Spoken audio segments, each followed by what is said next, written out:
Connaissez-vous pourquoi aujourd'hui la plupart des gens doutent de la nationalité de Joseph Kabila Kabange et savez-vous pourquoi Joseph Kabila Kabange ne parlait pas le lingala lorsqu'il est devenu président en 2001?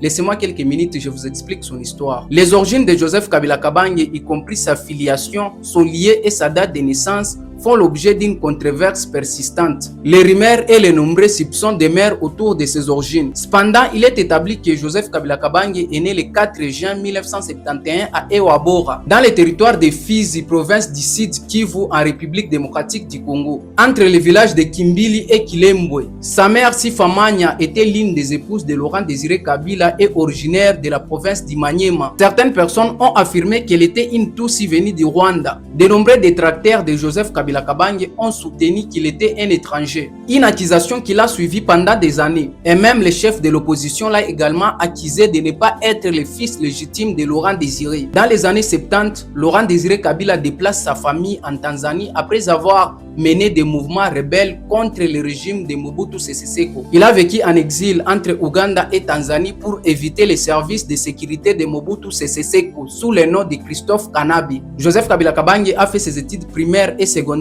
en Tanzanie dans des écoles basées sur le système britannique, où il a appris à parler l'anglais de son jeune âge. Il parlait également le Swahili mais pas le Lingala. Dans les années 1996, alors qu'il commençait les études à l'université Makerere en Ouganda, son père l'a appelé pour rejoindre la lutte armée. Pendant la première guerre du Congo en 1996 et 1997, Laurent Désiré Kabila a dirigé l'Alliance des forces démocratiques pour la libération du Congo pour renverser Mobutu. Joseph Kabila Kabange a participé aux opérations militaires. Cette coalition comprend notamment des forces rwandaises, ougandaises ainsi que d'autres alliés régionaux. En mai 1997, Laurent Désiré Kabila est devenu président. Joseph Kabila Kabange a ensuite suivi une formation complémentaire à l'Université de défense nationale en Chine. Les relations entre Laurent Désiré Kabila et ses alliés se sont détériorées, notamment avec le Rwanda. Il a ordonné le départ des troupes étrangères, c'est ce qui a déclenché la deuxième guerre du Congo. Le pays alors se retrouve divisé entre plusieurs forces soutenues par différents pays africains. Et à ce moment-là, Joseph Kabila Kabange a été nommé chef d'état-major à seulement 27 ans. Le 16 janvier 2001, Laurent Désiré Kabila a été assassiné dans son bureau à Kinshasa. Après sa mort, ses proches ont rapidement organisé la succession. Joseph Kabila Kabange a été choisi comme président. Il n'avait que 29 ans et peu d'expérience politique. Au début, il aurait hésité à accepter cette fonction, probablement par crainte pour sa sécurité. Finalement, il a accepté et est devenu président le 27 janvier 2001. À son arrivée au pouvoir, le pays était profondément divisé et en guerre. Une grande partie du territoire était occupée par des forces étrangères. Malgré cela, Joseph Kabila Kabange a pris des décisions importantes. Il a remplacé les conseillers de son père et engagé des relations diplomatiques avec plusieurs pays comme les États-Unis, la Belgique, la France et le Royaume-Uni. Il a relancé les négociations de paix et engagé des discussions avec les groupes rebelles. En décembre 2002, il a signé un accord de paix avec les pays rebelles, connu sous le nom de l'accord global et inclusif, qui a permis la mise en place d'un gouvernement de transition. Cet accord prévoyait la formation d'un gouvernement d'unité nationale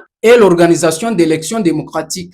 Il est resté président durant cette période avec plusieurs vice-présidents. En 2004, il a survécu à une tentative de coup d'État. À son arrivée au pouvoir, l'économie du pays était en crise avec une inflation élevée et peu d'infrastructures. Joseph Kabila Kabange a sollicité l'aide des banques mondiales et du Fonds monétaire national. Sous son régime, la monnaie s'est stabilisée et des investissements ont été réalisés dans des infrastructures. Certains indicateurs se sont améliorés comme l'espace de vie, la scolarisation et la baisse des mortalités infantiles. Cependant, l'économie est restée indépendante des sources minières et des accusations de corruption ont persisté visant notamment son entourage. Il faut savoir que Joseph Kabila Kabange ne parlait pas le Lingala parce qu'il n'a pas grandi à Kinshasa. Il a passé une grande partie de son enfance et de ses études en Ouganda et en Tanzanie. Dans ces pays, on parle surtout l'anglais et le Swahili. C'est donc ces langues qu'il a apprises et maîtrisées de son jeune âge, contrairement au Lingala qui est principalement parlé à Kinshasa. Après 18 ans au pouvoir, Joseph Kabila Kabange a quitté la résidence en 2018.